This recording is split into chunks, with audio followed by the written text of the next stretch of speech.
Campesinas, de Anton Chekhov, leído por Carmen Will. En la aldea de Rivas se alza, justo enfrente de la iglesia, una casa de 2 pisos con cimientos de piedra y tejado de chapa.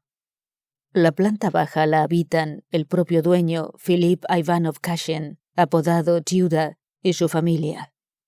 En el primer piso, muy caluroso en verano y muy frío en invierno, se alojan funcionarios, comerciantes y propietarios de paso. Chiuda arrienda tierras a los campesinos, regenta una taberna junto a la carretera principal, comercia con alquitrán, miel, ganado y plumas de sombrero, y ha amasado ya unos 8.000 rublos que tiene depositados en un banco de la ciudad. Su hijo mayor, Fyodor, trabaja como mecánico jefe en la fábrica y, como dicen los campesinos, ha llegado tan lejos que no se le puede alcanzar con la mano. Su esposa, Saifía, mujer fea y enfermiza, vive en casa de su suegro. No para de llorar y todos los domingos va al hospital a recibir tratamiento. El segundo hijo de Chiuda, Alioshka, el jorobado, vive en casa de su padre. No hace mucho lo casaron con Bárbara, procedente de una familia pobre. Es una mujer joven, atractiva, llena de salud y coqueta. Los funcionarios y comerciantes que se alojan en la fonda exigen que sea ella quien les traiga el samovar y les haga la cama. Una tarde de junio, mientras se ponía el sol y el aire se llenaba de olores a heno, estiércol caliente y leche fresca, entró en el patio de Chiuda un carro sencillo en el que viajaban 3 personas. Un hombre de unos 30 años con un traje de lino, un muchacho de unos 18 con una larga levita negra con botones de hueso y un joven con camisa roja como la de los cocheros. El joven desenganchó los caballos y los llevó a pasear por la calle, mientras el viajero se lavaba y decía sus oraciones vuelto hacia la iglesia. Luego extendió su manta de viaje por el suelo junto al carro y se sentó a cenar con el muchacho. Al contemplar sus gestos pausados y comedidos, Chiuda, que a lo largo de su vida había visto muchos viajeros, reconoció en él a un hombre práctico, responsable y consciente de su valía. Chiuda estaba sentado en el porche solo con el chaleco, sin gorra, esperando a que el recién llegado le dirigiera la palabra. Estaba habituado a que los viajeros, por la tarde, antes de dormirse, le contaran toda suerte de historias que él escuchaba con gusto. Su vieja Afanasivna y su nuera Saifía ordeñaban las vacas en la cuadra. Su otra nuera, Bárbara, sentada junto a una ventana abierta de la primera planta, comía pipas de girasol. «Ese muchacho es hijo tuyo, ¿verdad?», preguntó Chiuda al viajero. «No, es un pupilo, un huérfano. Lo he tomado a mi cargo para la salvación de mi alma». Empezaron a conversar. El viajero era un hombre dicharachero y elocuente, de tal manera que en el curso de la charla Chiuda se enteró de que era un burgués de la ciudad, propietario, que se llamaba Matvei Savich, que iba a ver unos huertos que había arrendado a unos colonos alemanes y que el muchacho se llamaba Kushka. La noche era calurosa y sofocante. Nadie tenía ganas de dormir. Cuando cayeron las sombras y las pálidas estrellas empezaron a titilar en algunos puntos del cielo, Matvei Savich se puso a contar cómo se había hecho cargo de Kushka. Afanasivna y Saifía, que se encontraban no lejos de allí, aguzaban el oído mientras Kushka se acercaba a la cancela. «Se trata de una historia de lo más enrevesada, abuelo», empezó Matvei Savich. «Si tuviera que contártelo todo, se nos haría de día. Hace unos 10 años, en nuestra calle, justo al lado de mi casa, donde ahora se alza una fábrica de velas y una almazara, habitaba Marfa Simonovna Kaplantsva, una vieja viuda que tenía 2 hijos. Uno trabajaba como mecánico en el ferrocarril. El otro, Vasia, de la misma edad que yo, vivía en casa de su madre. El difunto señor Kaplantasev tenía caballos, unas 5 parejas, y se dedicaba al transporte en la ciudad. La viuda siguió con el negocio y manejaba a los carreteros con tanta habilidad como su difunto marido, de manera que algunos días sacaba 5 rublos netos. Su hijo también obtenía pequeños beneficios. Criaba palomas de raza y las vendía a los aficionados. Siempre estaba en el tejado, lanzando una escoba al aire y silbando. Las palomas voladoras llegaban hasta el mismo cielo, pero a él siempre le parecía poco y quería que volaran más alto. Atrapaba pardillos y estorninos, construía jaulas. Parecen ocupaciones de poca monta, pero con esas naderías se sacaba unos 10 rublos al mes. En fin, con el paso del tiempo, a la anciana se le paralizaron las piernas y tuvo que guardar cama. Como consecuencia, la casa se quedó sin patrona, que es como si un hombre se quedara sin ojos. La anciana empezó a preocuparse y pensó en casar a su hijo. Sin pérdida de tiempo llamó a la casamentera. Empezaron esas típicas charlas de mujeres, que si esto, que si lo otro, y al final nuestro Vasia fue a ver a las candidatas. Eligió a Mashonka, hija de la viuda Shamajuelaf. Le dieron el sí sin pensarlo demasiado y en una semana todo quedó arreglado. Era una muchacha joven de unos 17 años, menuda y rechoncha, pero blanca de tez y bonita de cara, con todas las cualidades de una señorita. Y su dote no estaba nada mal. Unos 500 rublos en dinero, una vaca, ropas de cama. 3 días después de la boda, la anciana, que había tenido un presentimiento, se marchó a la Jerusalén celeste, donde se desconocen las enfermedades y los suspiros. Los recién casados encargaron una misa de difuntos e iniciaron su vida en común. Durante 6 meses vivieron en la mayor armonía, pero de pronto acaeció una nueva desdicha. Las desgracias nunca vienen solas. Vasia fue convocado al sorteo de los quintos.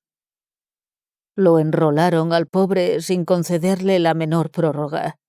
Le raparon la cabeza y lo enviaron al reino de Polonia. No se puede ir contra la voluntad de Dios. Cuando se despidió de su mujer en el patio, apenas se mostró conmovido, pero cuando contempló su palomar por última vez, se puso a llorar a lágrima viva. Daba pena mirarlo. En un principio, Mashonka, para no aburrirse, llevó a su madre a vivir con ella. La vieja se quedó hasta el momento del parto, cuando nació este Kushka que veis aquí, y luego se fue a Aboen, a casa de su otra hija, también casada, dejando a Mashonka sola con el pequeño. Lidiar con 5 carreteros, hombres dados a la bebida e insolentes, cuidar de varios caballos y carretas, ocuparse de una tapia que se desmorona y limpiar el hollín acumulado en la chimenea, no son actividades para una mujer. De modo que empezó a recurrir a mí, su vecino, para cualquier nadería. Yo llegaba, daba órdenes, aconsejaba. Como es bien sabido, no se entra en una casa sin beber té y entablar conversación. Yo era joven, ingenioso, me gustaba charlar de cualquier asunto. Ella también era instruida y gentil. Llevaba ropas muy limpias y en verano se paseaba con un quitasol. A veces le hablaba de religión o de política. Ella se sentía halagada y me servía té y mermelada. En una palabra, para no alargarme mucho, te diré, abuelo, que antes de que pasara un año, el demonio, enemigo del género humano, me turbó el entendimiento. Empecé a darme cuenta de que los días que no iba a verla me sentía desanimado y me aburría. Y no paraba de buscar pretextos para ir a visitarla. «Es hora de poner las dobles ventanas para el invierno», le decía. Y me pasaba el día entero remoloneando en su casa, poniendo las dobles ventanas e ingeniándomelas de tal manera que me quedaran un par de ellas para el día siguiente. Habría que contar las palomas de Vasia, no se haya perdido alguna, y otras cosas por el estilo. Siempre que podía, le hablaba por encima de la tapia, y al final, para hacer más corto el camino, abrí una puertecilla en el muro. En este mundo, las mujeres son causas de muchos males y villanías. No solo nosotros, pecadores, sino también los santos han sido apartados del buen camino. Mashonka no me rechazaba. En lugar de conservar el recuerdo de su marido y vigilar su conducta, se enamoró de mí. Empecé a darme cuenta de que también ella se aburría y se pasaba todo el tiempo cerca de la tapia mirando mi patio por las hendiduras. La cabeza se me llenó de fantasías. El Jueves Santo por la mañana temprano, poco después del amanecer, pasé junto a su puerta camino del mercado y allí estaba el demonio de guardia. Eché un vistazo. Su puerta tenía una rejilla en la parte superior y la vi ya levantada en medio del patio dando de comer a los patos. No pude contenerme y la llamé. Ella se acercó y me miró a través de la rejilla. La tez blanca, los ojos acariciadores, soñolientos. Obnubilado, empecé a dedicarle cumplidos como si en lugar de encontrarnos ante su puerta estuviéramos celebrando su santo. Ella se ruborizó y se rió, mirándome a los ojos sin pestañear. Perdí la razón y me puse a expresarle mis sentimientos amorosos. Ella me abrió la puerta y me dejó entrar. Desde esa mañana vivimos como marido y mujer. Alioska, el jorobado, entró en el patio jadeando y sin mirar a nadie se dirigió corriendo a la casa. Al cabo de un minuto salió a toda prisa con un acordeón al hombro y haciendo tintinear en el bolsillo unas monedas de cobre y comiendo pipas de girasol, desapareció más allá de la cancela. «¿Quién es ese?», preguntó Matvey Savich. «Mi hijo Alexei», respondió Chiuda. «Se va de juerga, el muy golfo. Dios le ha cargado con una joroba, así que no le exigimos demasiado. Se pasa todo el día de parranda con los muchachos», dijo Afanasivna con un suspiro. «Lo casamos antes del carnaval pensando que eso arreglaría las cosas, pero la situación no ha hecho más que empeorar». «No ha servido de nada», comentó Chiuda. «Lo único que hemos conseguido es hacer feliz a una muchacha sin motivo alguno». Más allá de la iglesia, en algún lugar, se oyó una canción de una inefable tristeza. No se distinguían las palabras, solo se oían las voces, 2 tenores y un bajo. Como todo el mundo escuchaba, en el patio se hizo un profundo silencio. 2 de las voces se interrumpieron bruscamente y estallaron en una estrepitosa carcajada, mientras la tercera, un tenor, siguió cantando y atacó una nota tan alta que todos miraron hacia arriba sin darse cuenta, como si la voz hubiera alcanzado el mismo cielo. Bárbara salió de la casa y, cubriéndose los ojos con la mano como para protegerse del sol, miró hacia la iglesia. «Son los hijos del Pope y el preceptor», dijo. Las 3 voces volvieron a cantar al unísono. Matvey Savich suspiró y continuó. «Así es, abuelo. Al cabo de un par de años, recibimos de Varsovia una carta de Vasia. En ella decía que sus jefes lo enviaban a casa para que se restableciera. No se encontraba bien. En ese momento, libre ya de la locura que me había dominado, sopesaba la idea de un ventajoso matrimonio que me habían propuesto, pero no veía la manera de desembarazarme de mi amante. Cada día tenía intención de hablar con Mashonka, pero no sabía cómo encarar el asunto para no oír sus lamentos. La carta me facilitó las cosas. Cuando la leímos, se puso blanca como la nieve. Yo le dije: «Gracias a Dios. Eso significa que vas a volver a ser la mujer de tu marido». Y ella me replicó: «No tengo intención de vivir con él». «Pero es tu marido», apunté yo.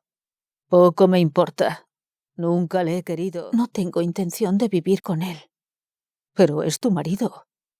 «Poco me importa. Nunca le he querido. Y me casé con él contra mi voluntad. Mi madre me obligó». «Déjate de historias, necia, y contéstame. ¿Te has casado con él o no?» «Sí, pero te quiero a ti. y viviré contigo hasta la muerte. Me da igual que la gente se ría. No les haré ningún caso. Eres piadosa, le digo. ¿Has leído lo que dicen las escrituras? Te han dado un marido y debes vivir con él, comentó Chiuda. Marido y mujer son una misma carne. Hemos pecado, le digo, y es hora de que nos separemos. Hay que escuchar la voz de la conciencia y temer a Dios. Confesemos nuestra culpa ante Vasia. Es un hombre pacífico y tímido. No nos matará.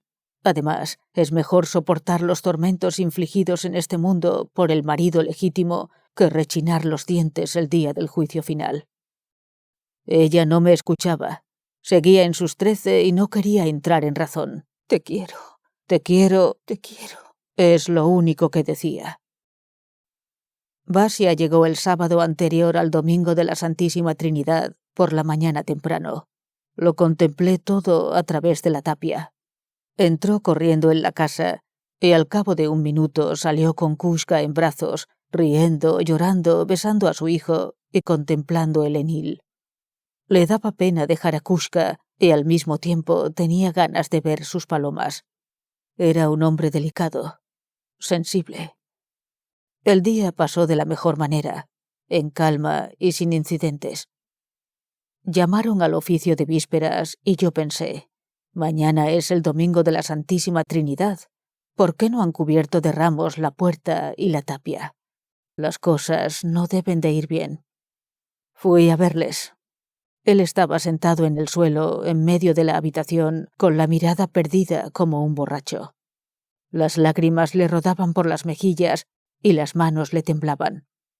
Sacó de un saco rosquillas, collares, bizcochos y toda clase de regalos y los desperdigó por el suelo. Kushka, que entonces tenía 3 años, gateaba a su alrededor y masticaba un bizcocho. Mashonka, de pie junto a la estufa, pálida y temblorosa, balbuceaba: «No soy tu mujer, no soy tu mujer. No quiero vivir contigo. No quiero vivir contigo», y un montón de tonterías más. Saludé a Vasia con una profunda reverencia y le dije: «Somos culpables ante ti, Vasily Maksimich. Perdónanos, por el amor de Dios». Luego me incorporé y le dirigí a Mashonka estas palabras: «Y usted, María Semyonovna, debe sentirse contenta de lavarle los pies a Vasily Maksimich. Sea una esposa sumisa y ruegue a Dios para que, en su misericordia, perdone mi pecado». Parecía como si ese discurso me lo hubiera inspirado un ángel y hablaba con tanto sentimiento que hasta se me saltaron las lágrimas. El caso es que al cabo de un par de días, Vasia vino a verme. «Os perdono a los dos, Matvey. Que Dios sea con vosotros. Es difícil que la mujer de un soldado, sobre todo si es joven, guarde el decoro. No es la primera ni será la última. Lo único que te pido es que te comportes como si no hubiera pasado nada entre vosotros. Yo, por mi parte, trataré de colmarla de atenciones para que vuelva a amarme». Me tendió la mano, bebió una taza de té y se marchó contento. Gracias a Dios, pensé, muy satisfecho de que todo hubiera acabado tan bien. Pero en cuanto Vasia salió del patio, llegó Mashonka. ¡Qué castigo de mujer! Se me colgó del cuello, lloró y suplicó: «En el nombre del cielo, no me abandones». En el nombre del cielo, no me abandones.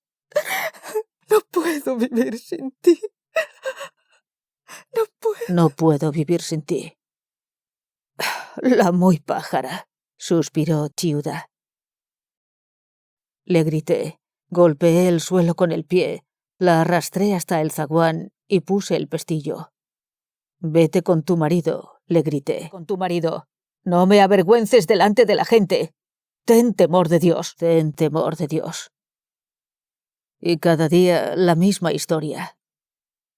Una mañana estaba en el patio cerca de la cuadra, ocupado en arreglar una brida. De pronto veo cómo atraviesa corriendo la cancela, descalza, vestida con una saya, y viene directamente hacia mí. Coge la brida con ambas manos, Se embadurna de brea, se estremece y llora. No puedo vivir con un hombre que me repugna. No puedo vivir con un hombre que me repugna. Me faltan las fuerzas. Si no me amas, mejor es que me mates. Me enfadé y le propiné 2 golpes con la brida. En ese momento, Basia atravesó la cancela y gritó con voz desesperada: «No le pegues». No le pegues. Se acercó corriendo, levantó la mano y empezó a propinarle puñetazos con todas sus fuerzas, como un poseso. Luego la arrojó al suelo y la cubrió de patadas. Quise defenderla, pero él cogió mis riendas y le dio con ellas. Mientras la golpeaba, chillaba como un potro. «Habría que haberte azotado a ti con esas riendas», farfulló Bárbara, alejándose. «Acabarán matándonos a todas estos malditos». «Cállate», le gritó Giuda. «Yegua».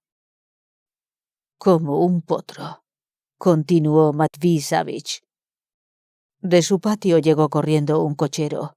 Yo llamé a mi obrero y entre los 3 conseguimos arrancarle a Mashonka y llevarla a casa, sosteniéndola por los brazos. ¡Qué vergüenza! Esa misma tarde fui a enterarme de las novedades. Estaba tumbada en la cama, cubierta de compresas. Solo se le veían los ojos y la nariz. Miraba al techo. Le dije: «Hola, María Semyonovna». Ella callaba. Basia estaba en otra habitación, cogiéndose la cabeza con las manos y llorando. «Soy un canalla». Soy un canalla. He destrozado mi propia vida. Envíame la muerte, Señor. Envíame la muerte. Pasé media hora junto a Mashonka y le eché un sermón. Le metí miedo.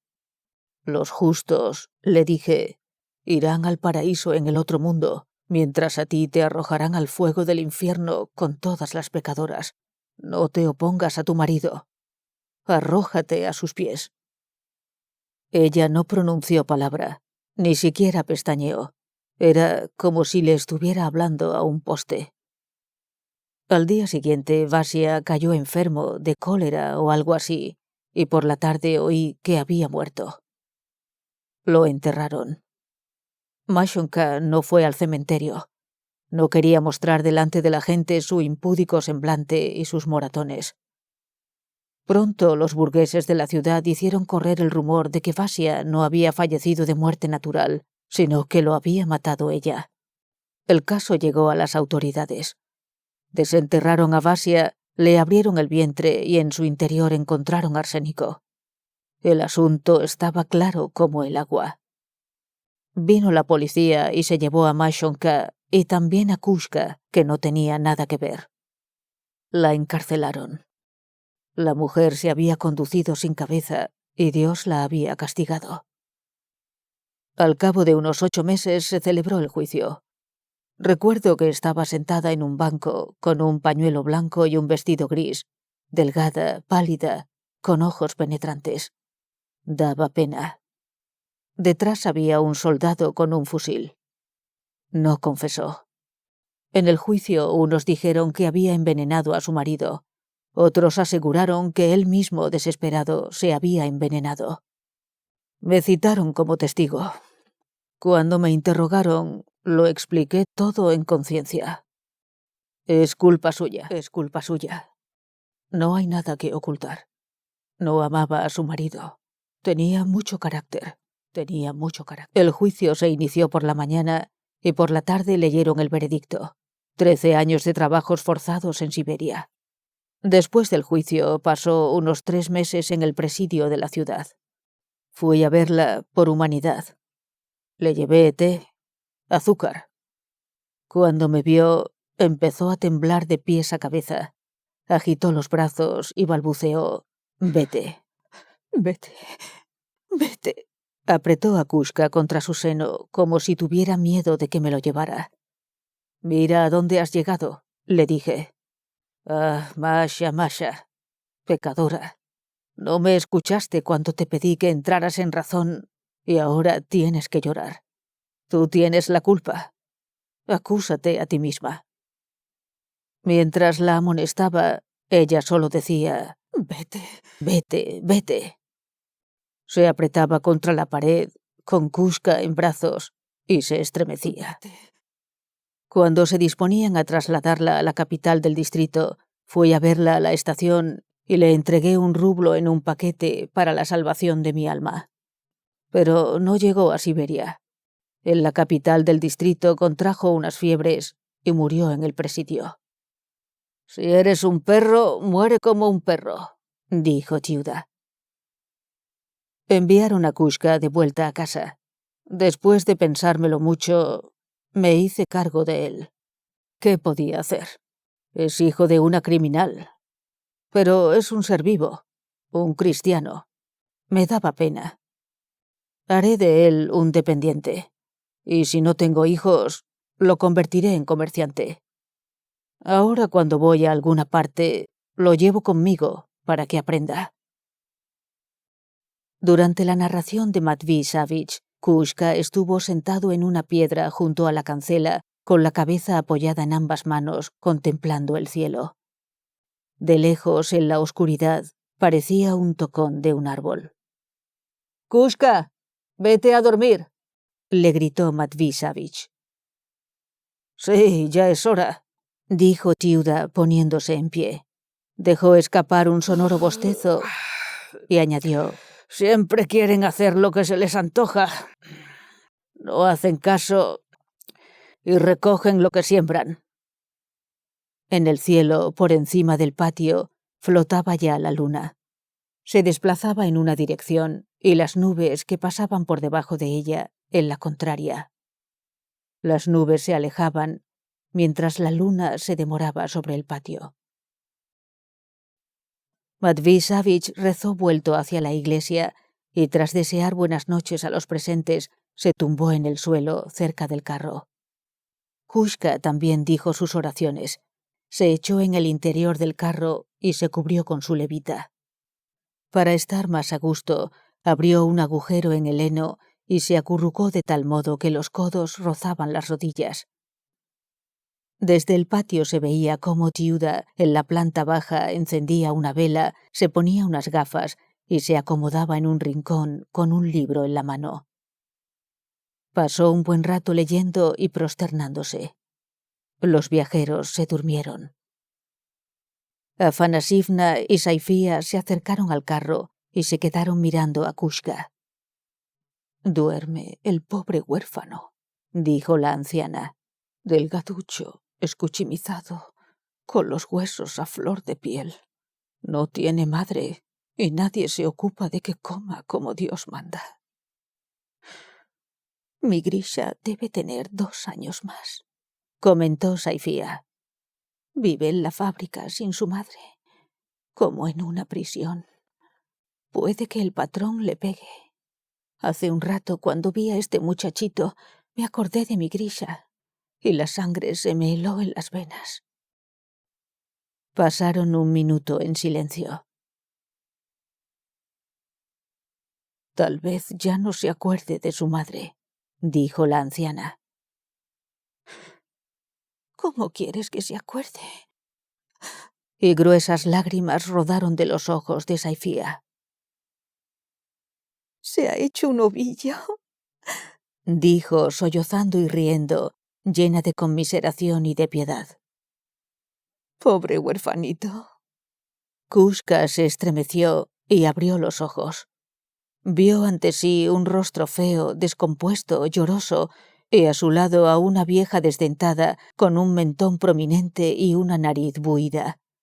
Por encima de ambas mujeres se extendía un cielo insondable por el que se desplazaban las nubes y la luna. El muchacho lanzó un grito de espanto. Saifía también gritó. El eco les respondió a ambos y una sensación de inquietud atravesó el aire sofocante. No lejos de allí, un vigilante dio un golpe en una plancha. Un perro ladró. Matvey Savage farfulló algunas palabras en sueños y se volvió del otro lado.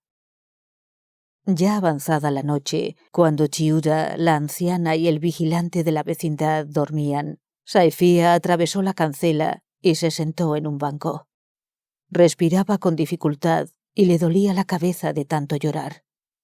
La calle era ancha y larga. 2 verstas a la derecha y otras tantas a la izquierda, y no se veía el final. La luna había abandonado el patio y flotaba ahora sobre la iglesia. Su luz inundaba un lado de la calle. El otro estaba sumido en las tinieblas. Las grandes sombras de los álamos y de los nidos de estorninos atravesaban toda la calle, mientras la de la iglesia, negra y terrible, ocupaba una amplia franja de tierra y cubría la cancela de Chiuda y la mitad de la casa. No había nadie y no se oía un ruido. Del final de la calle llegaba de vez en cuando una música apenas audible. Probablemente Alioshka tocaba el acordeón. Unos pasos resonaron en la penumbra cerca de la verja de la iglesia. ¿Era un hombre o una vaca? Imposible saberlo. Quizá no había nadie y solo se trataba de un ave de gran tamaño que hacía crujir las frondas. Pero de pronto una figura se destacó de la sombra. Se detuvo, dijo algo, era una voz de hombre, y después desapareció en el callejón próximo a la iglesia. Un poco más tarde apareció otra silueta a unos 2 sashins de la cancela. Se dirigía directamente hacia allí, pero al ver a Saifía en el banco, se detuvo. «Bárbara, ¿eres tú?», preguntó Saifía. «¿Y si fuera yo?». Era Bárbara. Permaneció inmóvil durante 1 minuto. Luego se acercó al banco y se sentó. «¿A dónde has ido?», preguntó Saifía. Bárbara no respondió. «No vayas a ganarte alguna desgracia a fuerza de tanto correr, jovencita», dijo Saifía. «¿No has oído las patadas y los fustazos que recibió Mashonka? Ten cuidado, no te pase lo mismo». «Da igual». Bárbara, tapándose la boca con el pañuelo, se echó a reír y susurró. «He estado con el hijo del Pope». «Bromeas». «Te lo prometo». «Es pecado», murmuró Saifía. «Da igual. ¿Por qué lamentarse? Si es pecado, que lo sea. Más vale caer fulminada por un rayo que llevar esta vida. Soy joven, tengo salud, y Dios me ha dado un marido jorobado, odioso, duro, peor que ese maldito Chiuda. Cuando era niña no tenía nada que comer y andaba descalza. Escapé de esa miseria, me dejé tentar por la riqueza de Alioshka y caí en la jaula como un pez en la nasa. Preferiría dormir con una víbora que con ese sarnoso de Alioshka. ¿Y tu vida? Ojalá no la hubieran visto mis ojos. Tu falledor te ha echado de la fábrica, te ha mandado a casa de su padre y ha tomado otra mujer. Te han quitado a tu hijo y lo tienen encerrado. Trabajas como una mula y no oyes ni una buena palabra. Más vale quedarse soltera toda la vida, aceptar el medio rublo del hijo del Pope, mendigar, arrojarse a un pozo». «Es pecado», volvió a murmurar Saifía. «Da igual». Detrás de la iglesia, las 3 mismas voces, 2 tenores y un bajo, entonaron de nuevo su triste canción. Tampoco esta vez podían distinguirse las palabras. «Pájaros de medianoche», dijo Bárbara, echándose a reír. Y se puso a hablar en susurros de sus citas nocturnas con el hijo del Pope, de lo que éste le decía, de cuáles eran sus amigos y de sus escarceos con los funcionarios y comerciantes de paso. La triste canción transmitía un aire de libertad. Saifía se echó a reír, dominada al mismo tiempo por la mala conciencia y el miedo. Le gustaba escuchar a Bárbara, la envidiaba y lamentaba no haber pecado ella misma cuando era joven y hermosa. En la vieja iglesia del cementerio dieron las 12. «Es hora de dormir», dijo Saifía poniéndose en pie. No vaya a ser que nos sorprenda Chiuda. Ambas entraron en el patio sin hacer ruido. Como me marché, no oí cómo acababa la historia de Mashonka, dijo Bárbara, preparándose el lecho debajo de la ventana. Por lo visto, murió en prisión. Envenenó a su marido. Bárbara se tumbó al lado de Saifía. Se quedó pensativa y dijo en voz baja: «Yo me liberaría de mi Alioshka y no lo lamentaría». «No dices más que tonterías. Que Dios te proteja». Cuando Saifía estaba a punto de dormirse, Bárbara se apretó contra ella y le susurró al oído: «Vamos a liberarnos de Chiuda y de Alioshka». Saifía se estremeció y no respondió. Luego abrió los ojos y estuvo largo rato mirando al cielo, sin pestañear. «La gente lo sabrá», dijo. «No lo sabrá. Chiuda ya es viejo. Es hora de que se muera. En cuanto a Alioshka, dirán que las borracheras acabaron con él». «Es terrible. Dios nos castigará». «Da igual». Ni una ni otra dormían. Cavilaban en silencio. «Hace frío», dijo Saifía, temblando de pies a cabeza. «Probablemente la mañana está al llegar. ¿Duermes?» «No. No me hagas caso, querida», murmuró Bárbara. «Estoy enojada con esos malditos y no sé lo que digo. Duerme. Está a punto de amanecer. Duerme». Ambas guardaron silencio, se tranquilizaron y no tardaron en quedarse dormidas. La anciana fue la primera en levantarse. Despertó a Saifía y las dos fueron a la cuadra a ordeñar las vacas. Llegó Alioshka el jorobado completamente borracho, sin el acordeón. Traía el pecho y las rodillas llenas de polvo y de paja. Probablemente se había caído por el camino. Tambaleándose, entró en la cuadra, se desplomó sobre el heno sin desvestirse y al cabo de un instante ya estaba roncando. Cuando la ardiente llama del sol naciente resplandeció en las cruces de la iglesia y luego en las ventanas, y a través del patio, en la hierba cubierta de rocío, se extendieron las sombras de los árboles y del cigoñal del pozo, Matvei Savich se levantó de un salto y empezó a trajinar. «Kushka, arriba», gritó. «Es hora de enganchar. Deprisa». Empezaba el ajetreo de la mañana. Una joven judía, ataviada con un vestido parduzco con volantes, condujo un caballo hasta el abrevadero del patio. El cigoñal gemía lastimero, el balde tintineaba. Kushka, soñoliento, perezoso, cubierto de rocío y aterido de frío, estaba sentado en el carro poniéndose con indolencia la levita y escuchaba cómo el agua caía del cubo al pozo. «Tía», gritó Matvei Savich a Saifía, «ve a sacudir a mi muchacho y dile que venga a enganchar».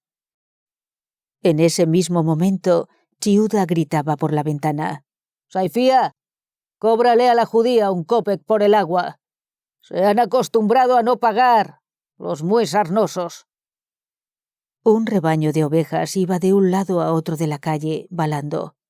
Las campesinas gritaban al pastor, que tocaba el caramillo, hacía restallar el látigo o les contestaba con su fuerte y ronca voz de bajo. En el patio entraron 3 ovejas, y al no encontrar la puerta, empezaron a darse cabezadas contra la tapia. El ruido despertó a Bárbara, que cogió su ropa de cama con los 2 brazos y entró en la casa. «Al menos podías echar a las ovejas», le gritó el anciano. «Señoritinga». «Lo que me faltaba, trabajar para vosotros. Monstruos», rezongó Bárbara, entrando en la casa. Engrasaron el carro y engancharon los caballos. Chiuda salió de la casa con el ábaco en la mano. Se sentó en el porche y se puso a calcular lo que el viajero tenía que pagar por el albergue, la avena y el agua. «Muy cara cobras la avena, abuelo», dijo Matvey Savage. «Si te parece cara, no la cojas. Soy comerciante. No fuerzo a nadie». Los viajeros se acercaron al carro, dispuestos a iniciar la marcha, pero un imprevisto los retuvo durante 1 minuto. Kushka había perdido la gorra. «¿Dónde la has metido, cerdo?», gritó Matvey Savage con enfado. «¿Dónde está?». El rostro de Kushka se crispó de terror. Empezó a ajetrearse alrededor del carro y al no encontrar la prenda fue corriendo hasta la cancela y luego al interior de la cuadra. La anciana y Saifía le ayudaban a buscar. «Te arrancaré las orejas», gritó Matvey Savage. «¡Canalla!». La gorra apareció en el fondo del carro. Kushka le quitó la paja con la manga, se la puso en la cabeza y trepó al carro con aire apocado y una expresión de pánico, como si temiera que fueran a golpearle por detrás. Matvey Savage se santiguó, el criado tiró de las riendas y el carro se puso en marcha y salió del patio.